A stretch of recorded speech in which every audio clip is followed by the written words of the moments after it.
In a way, owning something connected to the internet is a lot like owning a car. It's not enough to just drop $25,000 on the vehicle and drive off. You've also got to pay for gas, insurance, oil changes, and dank paint jobs just to be able to keep using it. And so it is with a phone. You can get online, sure, but increasingly, more and more of the good stuff is hidden behind paywalls. And now there are 2 such options that are being provided directly by the phone's operating system makers to unlock things that are literally already installed on your phone. I'm talking, of course, about Google One and Apple One. Yeah, it actually does kind of remind me of the time the CFL had 2 different teams, both called the Rough Riders. So, what do you get with these One services, and are they worth paying for? Let's start by looking at Google One, since it was the first to appear on the scene back in 2018. Wait a second.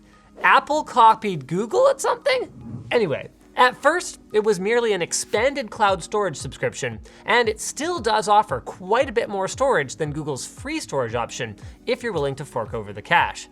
But now, Google seems to be marketing it as a way to get extra little niceties, with the cheapest tier, just $2 a month at the time we wrote this video, giving you access to Google experts to reduce confusion every time they mess with their UI, along with extra member benefits such as hotel discounts. More expensive tiers also give you cash back in the Google Store, as well as a Google VPN that is Android only for the time being. Of course, signing up for a service that promises unspecified benefits means that Google could put a growing number of things behind its paywall as time goes on. In fact, it's already come out that members will get 3 free months of Stadia Pro. Additionally, an option in the pre-installed Google Photos app to use the ColourPop filter on photos without depth information will only be available to Google One subscribers. To be fair to Google, this option was not already previously available for free, but given how plenty of cloud services have put once free content behind paywalls, it's worth keeping an eye out for free Android features possibly becoming subscription-based in the coming years. Let's switch gears now and talk about Apple One, which only debuted in 2020 and in our opinion is a bit more appropriately named since it attempts to be a many things in one kind of service.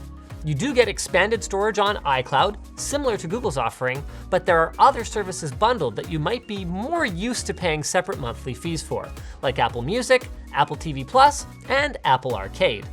Unsurprisingly, it's more expensive than Google One's most bare-bones offering, but at $15 a month, it is cheaper than buying each of those services separately.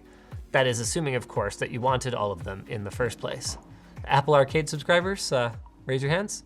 Yeah, okay. So what we're seeing then is 2 pretty different models. Google seems to be trying to expand the functionality of core phone features and get you to pay for it, while it looks like Apple is attempting to push more people to start using their additional services like TV Plus and Apple Arcade, since iCloud and Apple Music already have very large user bases. So offering those as part of a discounted bundle could help their less popular services be propped up by their more popular ones. Apple has also seen some of its investors get upset over how sales for the iPhone and its associated services have been stagnating a little bit lately. So a big drive to draw more people into their ecosystem and then lock them in with a suite of cloud services isn't too surprising. Has it worked on you guys? Or have you gone the other direction and purchased a Google One subscription? Or do you just refuse to buy a subscription to use your phone? Let us know in the comments, and if you'll excuse me, I have to go sign up for a Peacock Premium membership for the one show over there that I want to watch. Thanks. Actually, wait, no, I gotta tell you about our sponsor. Brilliant is the place to learn something new. It's a website and app that makes learning accessible and fun. Their approach is based on problem solving and active learning, and it's all about seeing concepts visually and interacting with them and then answering questions that get you to think. Their courses are laid out like a story and broken down into pieces so that you can tackle them a little bit at a time. There's no tests and no grades. You just pick a course that you're interested in and get started. If you make a mistake, no big deal. Just check out the explanations to find out more. You can learn at your own pace, and there's something for everybody, whether you want to brush up on the basics of algebra, learn programming, or learn about cutting-edge topics like neural networks. There's even some advanced stuff like differential equations, if you're into that. The first 200 people who head to brilliant.org/techquickie are going to get 20% off an annual premium subscription, so go check it out below. Thanks for watching, guys. You can like or dislike, you can check out our other videos, and you can leave a comment if you have a suggestion for a future Fast as Possible. Also, don't forget to subscribe so you can see what we're doing with, like, oh wait, they're using sets instead of a green screen. What is this?